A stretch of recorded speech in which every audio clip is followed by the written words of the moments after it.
नमस्कार सभी साथियों को। स्वागत करता हूं सभी का इस यूट्यूब चैनल पर जिसका नाम है स्टडी विद पीएन लोधा। साथियों, रीट एग्ज़ाम 2022 के लिए हिंदी शिक्षण का पेपर नंबर 4 आज हम हल करने वाले हैं, जिसमें आपको 30 प्रश्न अकॉर्डिंग टू सिलेबस देखने को मिलेंगे। साथियों, ये जो पेपर है ये रीट भर्ती 2022 के लिए, एमपी टेट भर्ती के लिए, यूपी टेट के लिए और अन्य कोई भी टेट एग्ज़ाम है इनके लिए काफ़ी ज़्यादा उपयोगी होगा, जिसमें आपको हिंदी व्याकरण के साथ साथ में आपको शिक्षण विधियों के प्रश्न भी देखने को मिलेंगे मित्रों। तो चलिए ये वीडियो को शुरू करते हैं। पहला क्वेश्चन देखेंगे, आपके प्रश्न संख्या 1 है। ये देखिए प्रश्न नंबर 1 को, निम्न में से अशुद्ध शब्द है। अशुद्ध शब्द यहाँ पर आपको बताना है। तो विकल्प है मैथिली, दूसरा है प्रज्वलित, तीसरा है पैतृक और चौथा है दुरावस्था। ये 4 शब्द है, इनमें से आपको कौन सा शब्द देखना है? अशुद्ध शब्द देखना है। तो देखो, राइट आंसर जो इसका रहेगा वो रहेगा विकल्प नंबर 4, दुरावस्था। क्योंकि दुरावस्था एक अशुद्ध शब्द है। दू है प्लस अवस्था, शब्द बनता है दुरावस्था। क्या बनता है? दुरावस्था। इसमें रे में आ की मात्रा नहीं लगती है, जो कि यहाँ लग रही है, इसलिए ये क्या हो गया? अशुद्ध शब्द हो गया। तो आपका चौथा विकल्प इसमें सही रहेगा प्रश्न नंबर 1 में। नेक्स्ट आगे बढ़ेंगे प्रश्न संख्या 2 की ओर। तो चलिए दूसरा क्वेश्चन देखेंगे। आपके प्रश्न नंबर 2 है, किस शब्द में उपसर्ग का प्रयोग नहीं हुआ है? नहीं हुआ है, ठीक है। कुपुत्र, कुपत, कुकर्म और कुलीन, 4 विकल्प है। उस विकल्प का चयन करना है जिसमें उपसर्ग का प्रयोग नहीं हुआ है। तो देखो, कु प्लस पुत्र, कुपुत्र होता है, कु उपसर्ग लगा हुआ है। कु प्लस पत, कुपत होता है, कु उपसर्ग लगा हुआ है। कु प्लस कर्म, कुकर्म, इसमें भी कु उपसर्ग है। लेकिन ये जो कुलीन शब्द है, इसमें कुल प्लस ईन से ये शब्द बना है। किससे? कुल प्लस ईन से ये शब्द बना है। शब्द क्या बनता है? कुलीन। तो साथियों, कुलीन में कुल मूल शब्द है और ईन प्रत्यय है, मतलब इसमें कोई भी उपसर्ग नहीं लगा हुआ है। अतः आपका यहाँ पर जो चौथा विकल्प है यही आपका सही आंसर रहेगा प्रश्न नंबर 2 में। नेक्स्ट आगे बढ़ेंगे प्रश्न नंबर 3 पर। तो तीसरा क्वेश्चन आपसे पूछ रहा है, निम्न में से किस शब्द की संधि गलत है? संधि गलत है, ठीक है। विकल्पों को देखिएगा। सत प्लस मार्ग, सदमार्ग, सत प्लस गति, सदगति, सत प्लस धर्म, सद्धर्म और सत प्लस शास्त्र, सच्छास्त्र। तो ये 4 विकल्प है। इसमें आपको गलत संधि बताना है कि किसमें संधि गलत हो रही है। साथियों, अच्छी तरह से विकल्पों को देख लीजिएगा और फिर उसके बाद में अपने उत्तर का चुनाव कीजिएगा। तो तीसरे क्वेश्चन में जो आपके सही आंसर निकल के आता है वो रहेगा विकल्प नंबर 1, सत प्लस मार्ग, सदमार्ग। सत प्लस मार्ग से जो शब्द बनेगा साथियों वो बनेगा सन्मार्ग। क्या बनेगा? सन मार्ग, ठीक है। तय का यहाँ पर मैं नहीं होता है, तय का आधा न हो जाएगा जो कि मैं में लग जाएगा, ठीक है। इसलिए ये सदमार्ग नहीं है, सन्मार्ग इसका आंसर होना चाहिए था। तो मतलब ये संधि गलत हो रही है, इसलिए आपके प्रथम विकल्प सही है। बाकी सत प्लस गति से सदगति ही बनता है, सत प्लस शास्त्र से सच्छास्त्र बनता है और सत प्लस धर्म से सद्धर्म ही बनता है, ठीक है। बाकी के सारे सही है, ओनली एक जो प्रथम विकल्प है इसमें गलती हो रही है, इसलिए यही आपका तीसरे क्वेश्चन में आंसर होगा। तो चलिए अब हम आगे बढ़ेंगे प्रश्न नंबर 4 पर। चौथा क्वेश्चन, स्वर्णघट का विग्रह क्या होगा? स्वर्ण में घट, घट में स्वर्ण, स्वर्ण का घट, घट के लिए स्वर्ण। तो देखो, स्वर्ण घट एक शब्द है जिसका समास विग्रह आपको करना है। तत्पुरुष समास का ये उदाहरण है साथियों। और इसका अगर हम विग्रह करें तो स्वर्ण का घट, स्वर्ण मतलब सोने का, घट मतलब घड़ा, सोने का घड़ा। तो स्वर्ण घट का विग्रह क्या होगा? स्वर्ण का घट। विकल्प नंबर आपका 3 चौथे क्वेश्चन में सही है। नेक्स्ट आगे बढ़ेंगे अब हम प्रश्न संख्या 5 की ओर। 5वां क्वेश्चन देख लेते हैं। आपके प्रश्न संख्या 5 है, किस वाक्य में संबंधवाचक सर्वनाम है? मैं अपना काम स्वयं करता हूँ, कोई कुछ भी कहे हमें क्या, जिसे भी देखता हूँ वही व्यस्त है और वह स्वतः संभल जाएगा, संभल गया, सॉरी। तो यहाँ पर जो ये संबंधवाचक सर्वनाम पूछा गया है, संबंधवाचक सर्वनाम में क्या होता है साथियों? एक जो वाक्य है उसका संबंध दूसरे से निकलता है तो वो होता है संबंधवाचक सर्वनाम। तो जिसे भी देखता हूँ वही व्यस्त है, जिसे भी देखता हूँ वही व्यस्त है, ये वाला जो विकल्प है ये संबंधवाचक सर्वनाम के अंतर्गत आ जाएगा। विकल्प नंबर आपका 3 सही है। मैं अपना काम स्वयं करता हूँ, ये निजवाचक है। वह स्वतः संभल गया, ये भी निजवाचक है। कोई कुछ भी कहे हमें क्या, तो यहाँ पर अनिश्चयवाचक है। ठीक है, तीसरा विकल्प आपका सही रहेगा प्रश्न नंबर 5 में। नेक्स्ट आगे बढ़ेंगे अब हम प्रश्न नंबर 6 की ओर। तो 6ठा क्वेश्चन, प्रश्न संख्या 6 है, हाय बेचारे की टांग टूट गई, इस वाक्य में कौन से विराम चिन्ह का सही प्रयोग होगा। आपके सामने एक वाक्य दिया हुआ है, आपको ये बताना है कि इस वाक्य के लिए जो सही विराम चिन्ह है वो कौन सा रहेगा। किस विकल्प में दिया है, पहला हाय, फिर विस्मय सूचक चिन्ह, बेचारे की टांग टूट गई पूर्ण विराम चिन्ह। हाय, फिर यहाँ पर ये विराम चिन्ह है, बेचारे की टांग टूट गई, यहाँ पर प्रश्नवाचक चिन्ह, फिर हाय बेचारे की टांग टूट गई, ये चारों विकल्प है। अब आपको यहाँ पर ये देखना है कि भाई जो सही विराम चिन्ह लगा हुआ है वाक्य में कौन से विकल्प में वो दे रखा है। तो आपके प्रश्न संख्या 6 में जो सही आंसर है वो रहेगा विकल्प नंबर 1 हाय। यहाँ पर विस्मय सूचक चिन्ह आएगा, आश्चर्यजनक। ठीक है, बेचारे की टांग टूट गई, तो यहाँ पर पूर्ण विराम चिन्ह आएगा, क्योंकि बाद में प्रश्न नहीं पूछ रहे। तो मतलब आपका प्रथम विकल्प प्रश्न संख्या 6 में सही है साथियों। नेक्स्ट आगे बढ़ेंगे प्रश्न नंबर 7 पर। तो 7वां क्वेश्चन देखिए, 7वां क्वेश्चन है, संपत्ति के सभी सगे होते हैं, लोकोक्ति का सही अर्थ क्या है। कंगाली में आटा गीला, सावन के अंधे को हरा ही हरा सूझता है, चांदी देखे चांद ना मुंह देखे व्यवहार, और बाप बढ़ाना भैया सबसे बड़ा रुपया। तो ये 4 विकल्प हैं। इसमें आपको ये बताना है कि जो ऊपर वाक्य दिया हुआ है इसके लिए कौन सी लोकोक्ति सही है साथियों। 7वें क्वेश्चन में आपका सही आंसर कौन सा रहेगा, तो देख लेते हैं। देखो, बाप बढ़ाना भैया सबसे बड़ा रुपया, ये जो लोकोक्ति है इसका मतलब है संपत्ति के सभी सगे होते हैं। तो विकल्प नंबर आपका जो 4 है प्रश्न संख्या 7 में बिल्कुल सही आंसर है साथियों। नेक्स्ट आगे बढ़ेंगे अब हम प्रश्न संख्या 8 की ओर। आपके 8वां क्वेश्चन क्या पूछ रहा है, मूर्ख व्यक्ति के लिए उपयुक्त को मुहावरा कौन सा है। अक्ल चढ़ने जाना, अक्ल पर पत्थर पड़ना, अक्ल का दुश्मन और इनमें से सभी। तो भाई कोई यूँ कहता है कि वह तो व्यक्ति तो मूर्ख है, तो उसके लिए एक मुहावरे का प्रयोग किया जाता है साथियों, जिसको कहते हैं अक्ल का दुश्मन। अरे वो तो अक्ल का दुश्मन है, मतलब मूर्ख व्यक्ति है। तो यहाँ पर तीसरा जो विकल्प है यही आपका बिल्कुल सही आंसर है, इसमें कोई डाउट वाली बात नहीं है। तो चलिए अब हम आगे बढ़ेंगे प्रश्न संख्या 9 की ओर। 9वां क्वेश्चन देखेंगे। देखो, पिछली बार भी जिसने तैयारी की थी, बहुत सारे स्टूडेंट हैं जिनके 130 प्लस नंबर है, 130 प्लस साथियों पिछली रीट में। अब जो भी चीज़ें हुई है वो तो खैर आपको पता है, बाकी फिर भी यहाँ पर कम से कम मैं बता रहा हूँ 500 स्टूडेंट ऐसे होंगे जिनके 130 प्लस नंबर इसी चैनल के माध्यम से उन्होंने तैयारी की थी। सेल्फ स्टडी हालांकि सभी करते ही है वो तो, बाकी यहाँ पर भी उनको बहुत ही ज़्यादा हेल्प मिली थी साथियों। उनके मेरे पास मैसेज भी आए थे कि भाई हाँ सर हमारे इतने नंबर है, चाहे वो लेवल 1 वाले हो, लेवल 2 साइंस से हो, साइंस मैथ से, SST से हो या अन्य सब्जेक्ट से हो साथियों। 500 प्लस कम से कम बता रहा हूँ ये तो मैं, ठीक है।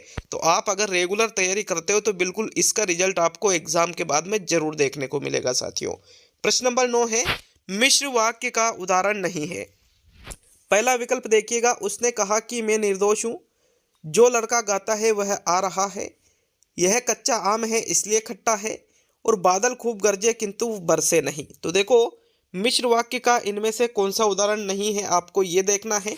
तो यहाँ पर जो सही विकल्प आप चुनोगे वो रहेगा साथियों विकल्प नंबर 4, बादल खूब गरजे किंतु बरसे नहीं। तो ये जो किंतु शब्द है ये संयुक्त वाक्य में आता है। किस में आता है ये, संयुक्त वाक्य में। मतलब यहाँ पर जो चौथा विकल्प है ये मिश्र वाक्य का उदाहरण न होकर संयुक्त वाक्य का उदाहरण है, ठीक है। तो अब हम आगे बढ़ेंगे प्रश्न संख्या 10 पर। जो से अगर कोई वाक्य हो रहा है तो वो मिश्र में आता है, की से वाक्य जुड़ा हुआ है तो वो भी मिश्र में आता है। ये कुछ चीज़ें आपको याद होना चाहिए। तो आपके 10वां क्वेश्चन, पशु शब्द का विशेषण क्या बनेगा। पाश्विक, पशुत्व, पशुपति और पशुता। तो पशु एक जातिवाचक संज्ञा शब्द है, यदि हम इसका विशेषण बनाए साथियों तो पशु का विशेषण बनता है पाश्विक। क्या बनता है, पाश्विक बनता है साथियों। विकल्प नंबर आपका 1 सही है, ये भी मोस्ट इंपोर्टेंट क्वेश्चन है। देखो आगे बढ़ेंगे अब 11वें क्वेश्चन की ओर। तो आपके प्रश्न संख्या 11, वासुदेव शब्द में कौन सा प्रत्यय लगा हुआ है। एव, आ, ए और व। यहाँ पर 4 विकल्प है। इनमें से ये बताइए वासुदेव शब्द में प्रत्यय कौन सा लगा हुआ है। तो चलिए टुकड़े करके देखते हैं। वासुदेव में मूल शब्द क्या होता है, वसुदेव। क्या होता है, वसुदेव। वसुदेव में यदि हम अ प्रत्यय लगा देते हैं तो अ प्रत्यय लगने के कारण व में आ की मात्रा लग जाती है और शब्द बन जाता है वासुदेव। मतलब यहाँ पर अ प्रत्यय इसमें लगा हुआ है। तो तीसरा विकल्प आपके 11वें क्वेश्चन में सही है। नेक्स्ट आगे बढ़ेंगे प्रश्न नंबर 12 पर। यहाँ थर्ड विकल्प ही आपका सही आंसर होगा साथियों। तो साथियों प्रश्न नंबर 12 को देखते हैं। मेरे को अभी जाना है, इस वाक्य में अशुद्धि है। लिंग संबंधी, कारक संबंधी, वचन संबंधी, क्रिया संबंधी। देखो मेरे को अभी जाना है, इस वाक्य में क्या होना चाहिए, मुझे अभी जाना है। तो यहाँ मेरे को, यहाँ को शब्द कारक चिन्ह है, मतलब यहाँ कारक संबंधी इसमें अशुद्धि है। दूसरा विकल्प आपके 12वें क्वेश्चन में सही है। नेक्स्ट प्रश्न संख्या 13 पे आएंगे। 13 है, सतत एवं समग्र मूल्यांकन में शिक्षार्थी के व्यक्तित्व के सर्वतोमुखी विकास का मूल्यांकन किया जाता है। शिक्षार्थी के केवल शैक्षिक अधिगम का मूल्यांकन किया जाता है। केवल छात्र की शिक्षणेतर गतिविधियों में उपलब्धियों का मूल्यांकन किया जाता है और इनमें से कोई भी नहीं। तो सतत एवं समग्र मूल्यांकन मतलब सीसीई की यहाँ पर बात की जा रही है साथियों। सीसीई में क्या होता है, जो छात्र है उसके व्यक्तित्व का सर्वतोमुखी मतलब सभी पक्षों के विकास का मूल्यांकन इसमें किया जाता है। विकल्प नंबर आपका 1 सही है 13वें क्वेश्चन में। नेक्स्ट आगे बढ़ेंगे प्रश्न संख्या 14 की ओर। तो आपके 14वां क्वेश्चन देख लेते हैं। ये देखिएगा, किसी परीक्षण के प्रत्येक प्रश्न का उत्तर सभी बालकों द्वारा सही किया जाता है, अतः परीक्षण में किस गुण का अभाव है। वेदता, वस्तुनिष्ठता, व्यापकता, विभेदकारिता। देखो कोई भी परीक्षा हुई, कोई भी परीक्षण हुआ, प्रत्येक प्रश्न का उत्तर सभी बालक दे रहे हैं, सही उत्तर। तो इसका मतलब क्या हुआ, वो जो परीक्षण है वो विभेदकारी नहीं है। मतलब वो जो कक्षा में सामान्य बुद्धि बालक है, मंद बुद्धि बालक है, प्रतिभाशाली बालक है, इनमें विभेद नहीं कर रहा है, क्योंकि सभी सही कर रहे हैं उन सभी प्रश्नों को। तो मतलब यहाँ पर किस गुण का अभाव है, विभेदकारिता का। चौथा विकल्प आपके 14वें क्वेश्चन में सही है साथियों। नेक्स्ट आगे बढ़ेंगे प्रश्न संख्या 15 की ओर। 15वां क्वेश्चन ये देखिएगा आपके प्रश्न नंबर 15। एपिडाइस्कोप काम में आता है, किस काम में आता है। चित्रों को बड़े आकार में दिखाने हेतु, चित्रों को समान आकार में नहीं दिखाने हेतु, चित्रों को छोटे आकार में दिखाने हेतु, और इनमें से कोई कार्य संभव नहीं है। तो देखो एपिडाइस्कोप की अगर हम बात करें तो एपिडाइस्कोप किस काम में आता है मित्रों, चित्रों को बड़े आकार में दिखाने हेतु एपिडाइस्कोप का प्रयोग किया जाता है। जो छोटी चीज़ें होती है उनको बड़े आकार में दिखाने के लिए। प्रथम विकल्प आपके 15वें क्वेश्चन में सही है। नेक्स्ट हम आगे बढ़ेंगे, अब हम प्रश्न संख्या 16 की ओर। तो 16वां क्वेश्चन ये देखिएगा, 16वें क्वेश्चन को, प्राथमिक स्तर पर नाटक शिक्षण की उपयुक्त प्रणाली है। आदर्श नाट्य प्रणाली, व्याख्या प्रणाली, रंगमंच प्रणाली, कक्षा अभिनय प्रणाली।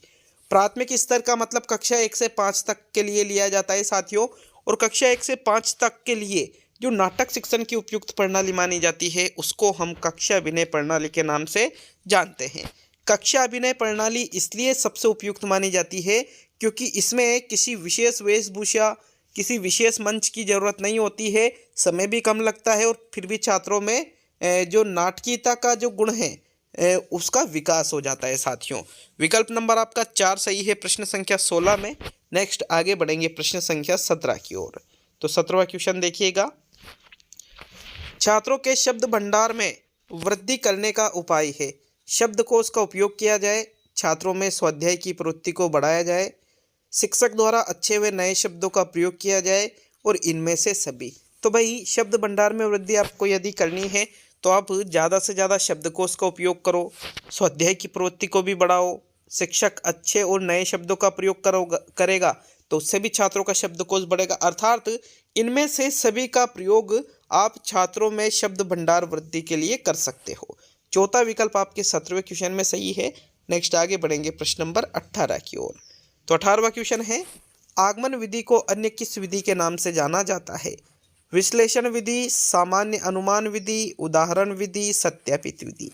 तो जो आगमन विधि है इसको हम अन्य नाम से भी जानते हैं, इसको हम उदाहरण विधि के नाम से भी जानते हैं, क्योंकि आगमन विधि में पहले उदाहरण प्रस्तुत किए जाते हैं, उसके बाद में छात्रों के द्वारा उदाहरणों के माध्यम से नियम निकलवाए जाते हैं साथियों। अर्थात विकल्प नंबर जो 3 है यही आपका सही आंसर होगा। ठीक है, अब हम 19वें क्वेश्चन की ओर आते हैं। तो चलिए 19वां प्रश्न। 19वां प्रश्न है मित्रों आपके, रचना शिक्षण का मुख्य उद्देश्य है भावों की अनुभूति, नए शब्दों का ज्ञान, भाषा में शुद्धता लाना और अभिव्यक्ति क्षमता का विकास करना। तो रचना शिक्षण का सबसे मुख्य उद्देश्य क्या माना जाता है? आपको सही विकल्प का यहाँ पर चुनाव करना है 19वें क्वेश्चन में। कौन सा विकल्प सही है? तो राइट आंसर देख लेते हैं। रचना शिक्षण का जो मुख्य उद्देश्य है, याद रखना मोस्ट इंपोर्टेंट क्वेश्चन है, अभिव्यक्ति क्षमता का विकास करना ही रचना शिक्षण का मुख्य उद्देश्य माना जाता है। अभिव्यक्ति क्षमता का विकास, कि बालक अपने जो शब्द है, जो विचार है, उनको अच्छी तरह से अभिव्यक्त कर सके। चलिए आगे बढ़ेंगे 20वें क्वेश्चन की ओर। तो प्रश्न संख्या 20 है, शिक्षण प्रक्रिया में सहायक सामग्री का महत्व है। पहला, शिक्षण प्रक्रिया को बोधगम्य बनाना। दूसरा, शिक्षण प्रक्रिया को रुचिकर बनाना। तीसरा विकल्प, शिक्षण प्रक्रिया में सफलता लाने के लिए और इनमें से सभी। तो भाई सहायक सामग्री का प्रयोग हम किस लिए करते हैं? ताकि शिक्षण प्रक्रिया रुचिकर बने, बालक रुचि भी ले, शिक्षण प्रक्रिया सफल भी बने, जो हम चाहते हैं वो बदलाव छात्रों में आए, बोधगम्य बने, आसानी से सीख सके। मतलब ये सारी ही चीज़ें सहायक सामग्री के महत्व को प्रदर्शित करती है। तो चौथा विकल्प आपके 20वें क्वेश्चन में सही है। नेक्स्ट प्रश्न संख्या 21 की ओर आते हैं। 21वां प्रश्न साथियों, इनमें से कौन से विकल्प में जातिवाचक से भाववाचक संज्ञा का निर्माण हुआ है? गिरना से गिरावट, दुष्ट से दुष्टता, निज से निजत्व और बंधु से बंधुत्व। तो भाई जातिवाचक शब्द से भाववाचक आपको देखना है साथियों। तो इनमें पहले आप जातिवाचक शब्द देख लो, उसके बाद में आप आसानी से भाववाचक ढूंढ लोगे। तो निज शब्द तो सर्वनाम है, दुष्ट और गिरना और बंधु। तो यहाँ पर साथियों आपको बताना है कि किस विकल्प में जातिवाचक से भाववाचक हुआ है। गिरना यहाँ पर एक क्रिया है, तो ये भी आपका आंसर नहीं होगा। दूसरा विकल्प या चौथा विकल्प 21वें क्वेश्चन में सही आंसर बताइए। तो देखो प्रश्न संख्या 21 में जो आपका सही आंसर है वो रहेगा विकल्प नंबर 4। बंधु शब्द एक जातिवाचक संज्ञा शब्द है और इससे भाववाचक शब्द बना है बंधुत्व। विकल्प नंबर आपका 4 सही है साथियों प्रश्न संख्या 21 में। नेक्स्ट आगे बढ़ेंगे प्रश्न संख्या 22 की ओर। देखो दुष्ट शब्द जातिवाचक शब्द नहीं है। ठीक है, आगे बढ़ेंगे 22वें क्वेश्चन की ओर। तो 22वां प्रश्न आपके है, उस कथन का चयन कीजिए जो कि असत्य है। असत्य कथन यहाँ पर आपको बताना है। पहला, लिंग शब्द का अर्थ चिन्ह या पहचान से लिया जाता है। दूसरा है, लिंग की पहचान शब्दों के व्यवहार से होती है। तीसरा है, हिंदी भाषा में लिंग के 3 प्रकार हैं। और चौथा है, व्याकरण के अंतर्गत लिंग शब्द स्त्री या पुरुष जाति के होने का बोध कराता है। तो भाई असत्य कथन की अगर हम बात करें तो असत्य कथन कौन सा है? विकल्प नंबर 3। हिंदी भाषा में लिंग के 3 प्रकार है, नहीं है साथियों। हिंदी भाषा में लिंग के 2 ही प्रकार है, एक तो होता है स्त्रीलिंग और एक होता है साथियों पुल्लिंग। ये 2 ही प्रकार होते हैं। ठीक है, थर्ड विकल्प आपके यहाँ पर असत्य कथन है, तो तीसरा ही आपका 22वें क्वेश्चन में आंसर होगा। नेक्स्ट आगे बढ़ेंगे प्रश्न संख्या 23 पर। 23वां प्रश्न, दिए गए विकल्पों में से किस शब्द का प्रयोग बहुवचन में नहीं हो सकता है? खिलौना, दीवार, भक्त और जल। तो भाई खिलौना का खिलौने भी हो सकते हैं, बहुवचन बन गया।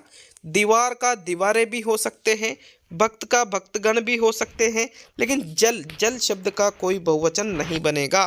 तो चौथा विकल्प जो है 23 में आपका आंसर होगा। नेक्स्ट आगे बढ़ेंगे प्रश्न नंबर 24 पर। 24वां क्वेश्चन, खाना नीता ने ही बनाया होगा, वाक्य में क्रिया की दृष्टि से कौन सा काल है? सामान्य भूतकाल, संदिग्ध भूतकाल, आसन्न भूतकाल, पूर्ण भूतकाल। तो विकल्प अच्छी तरह से देखिए, प्रश्न में जो वाक्य दिया हुआ है उसको अच्छी तरह से देखिए और फिर सही विकल्प का चुनाव कीजिए। भाई बनाया होगा मतलब भूतकाल की बात की जा रही है साथियों, लेकिन यहाँ संदेह है, वाक्य पूर्ण नहीं हो रहा है इसलिए पूर्ण भूतकाल नहीं होगा। बनाया है ऐसा भी नहीं है तो आसन्न भी नहीं होगा, सामान्य भी नहीं, बल्कि ये संदिग्ध भूतकाल का उदाहरण है। 24वें में आपके दूसरा विकल्प सही है। नेक्स्ट प्रश्न नंबर 25 पे आएंगे। 25वां क्वेश्चन, संधि की दृष्टि से असंगत है। वधु प्लस उत्सव वधुत्सव, कण्व प्लस ऋषि कण्वर्षि, अप प्लस में अम्मई और परि प्लस छेद परिच्छेद। तो भाई ऐसा है, संधि की दृष्टि से आपको असंगत बताना है। तो यहाँ जो सही आंसर रहेगा आपके 25वें क्वेश्चन में, देखो परि प्लस छेद परिच्छेद ही बनता है, सही है। अप प्लस में अम्मय बनता है, कण्व प्लस ऋषि कण्वर्षि बनता है। लेकिन वधु प्लस उत्सव वधुत्सव तो बनता है, किंतु यहाँ ये जो वधु शब्द लिखा हुआ है ये वधु शब्द ऐसा होता है, बड़े उ की मात्रा लगती है, छोटे उ की नहीं। मतलब यहाँ पर जो विकल्प नंबर 1 है ये एक संधि की दृष्टि से असंगत माना जाएगा। तो विकल्प नंबर 1 सही है 25वें क्वेश्चन में। नेक्स्ट प्रश्न संख्या 26 की ओर बढ़ेंगे। तो 26वां प्रश्न है, बाणाहत शब्द में कौन सा समास है? अव्ययीभाव, तत्पुरुष, क्रमधारय और द्वंद्व। तो बाणाहत का हम समास विग्रह सबसे पहले कर लेते हैं। बाणाहत से होता है बाण से आहत, ठीक है, बाणाहत कहलाता है। तो बाण से आहत, तो कर्ता ने कर्म को करण से, तो मतलब यहाँ तत्पुरुष समास का ये उदाहरण है साथियों। तत्पुरुष करण तत्पुरुष समास का उदाहरण है। दूसरा विकल्प 26वें में सही है। नेक्स्ट 27वां प्रश्न, फ्लैश कार्ड से सिखाए जाते हैं कहानी लेखन, शब्द एवं वर्ण रचना, निबंध लेखन और पत्र लेखन। तो जो फ्लैश कार्ड है इनसे क्या सिखाए जाते हैं? शब्द एवं वर्ण रचना फ्लैश कार्ड के माध्यम से सिखाई जाती है। फ्लैश कार्ड क्या होता है? जिन पे आकृतियां बनी होती है साथियों, जिनमें जो बिल्कुल जैसे अ अनार वाला है, तो फ्लैश कार्ड में बिल्कुल अनार वाला जैसी आकृति होती है। तो इनके माध्यम से आप वर्ण भी सिखा सकते हो, शब्दों को भी आप इनके माध्यम से सिखा सकते हो। मतलब विकल्प नंबर आपका 2 सही है 27 में। नेक्स्ट आगे बढ़ेंगे प्रश्न संख्या 28 पर। तो आपके 28वां क्वेश्चन देख लेते हैं। ये देखिएगा 28वें क्वेश्चन को, पाठ योजना के किस सोपान में अधिगम अंत्य क्रिया की जाती है? प्रस्तावना, पुनरावृत्ति, प्रस्तुतिकरण और मूल्यांकन। तो पाठ योजना में क्या होता है, अंतः क्रिया की बात की जा रही है। मतलब यहाँ पर छात्र और शिक्षक के द्वारा अंतः क्रिया सीखने के लिए प्रयास किए जाते हैं। तो साथियों वो जो सोपान होता है वो होता है प्रस्तुतिकरण। प्रस्तावना में छात्र का जो पूर्व ज्ञान है उससे संबंध करके पाठ से उसको जोड़ा जाता है। मूल्यांकन और पुनरावृत्ति, यहाँ पर मूल्यांकन में मूल्यांकन करेंगे, पुनरावृत्ति में पढ़ाए गए शब्दों को दोबारा वापस रिपीट करेंगे। लेकिन अंतः क्रिया की बात की जाए तो प्रस्तुतिकरण ही सही होगा। 28वें क्वेश्चन में तीसरा विकल्प सही है। नेक्स्ट 29वां क्वेश्चन देखेंगे। 29वां मतलब सेकंड लास्ट क्वेश्चन है आज के टेस्ट का। तो आपत्तु का निर्माण किस प्रकार के उद्देश्य से प्राप्त होता है? ज्ञानात्मक उद्देश्य, भावनात्मक उद्देश्य, क्रियात्मक उद्देश्य, इनमें से सभी। तो आपत्तु का मतलब एक तरह से लिया जाता है हमारी जो भावनाएं हैं उनसे संबंधित है। तो साथियों आपत्तु का निर्माण यहाँ पर भावनात्मक उद्देश्य से प्राप्त होता है। दूसरा विकल्प आपके 29वें क्वेश्चन में सही है। अब आज का अंतिम और 30वां क्वेश्चन। वीडियो अच्छा लगे तो लाइक जरूर करिएगा एक, और शेयर जरूर करिएगा साथियों अपने सभी फ्रेंड्स के पास जो भी यहाँ पर रीट 2022 की तैयारी कर रहे हैं। साथ में यहाँ पर नीचे कमेंट करके हमें जरूर बताइए कि 30 में से आपके कितने क्वेश्चन सही हो रहे हैं, ठीक है। तो चलिए अंतिम और 30वां क्वेश्चन देख लेते हैं। चैनल पर नए हो तो सब्सक्राइब भी जरूर करिएगा। 30वां और अंतिम क्वेश्चन है, गृह कार्य का सबसे बड़ा लाभ है कि आत्मविश्वास आ जाता है इससे, विषय वस्तु को आत्मसात करना, कक्षा अनुशासन बनाए रखना और छात्र में स्वाध्याय की आदत का विकास। तो जो सबसे बेस्ट आंसर है उसका चुनाव करना है, क्योंकि सबसे बड़ा लाभ यहाँ पर पूछा जा रहा है साथियों। तो गृह कार्य का सबसे बड़ा लाभ दिए गए विकल्पों में से क्या है? छात्र में स्वाध्याय की आदत का विकास करना। स्वाध्याय मतलब खुद ही अध्ययन कर सके। विकल्प नंबर आपका 4 सही है 30वें क्वेश्चन में। तो ये आज का टेस्ट पूरा हुआ साथियों। वीडियो आपने पूरा देखा इसके लिए बहुत बहुत आपका धन्यवाद। वीडियो अच्छा लगे तो लाइक ज़रूर करिएगा। अगर आप हिंदी की पूरी टेस्ट सीरीज, जैसे यहाँ पर चौथा टेस्ट है, पिछले 3 टेस्ट भी देखना चाहते हो तो ये जो एंड स्क्रीन में आपको वीडियो दिख रहा है इस पर क्लिक कीजिएगा, फिर उसमें भी एंड स्क्रीन में दिखेगा, मतलब दिखते जाएंगे। प्लेलिस्ट मैंने 2022 के लिए, रीड 2022 के लिए बना दी है नई प्लेलिस्ट साथियों, जिसमें आपको नए टेस्ट देखने को, अच्छे टेस्ट देखने को मिल जाएंगे, ठीक है। बिल्कुल कंटिन्यूटी रहेगी, जब तक एग्ज़ाम नहीं हो जाता टेस्ट आते रहेंगे। आप लगातार यहाँ से 15-20 मिनट रोज़ निकाल करके अपने और यहाँ से अभ्यास कर सकते हो। बहुत बहुत धन्यवाद आप सभी का।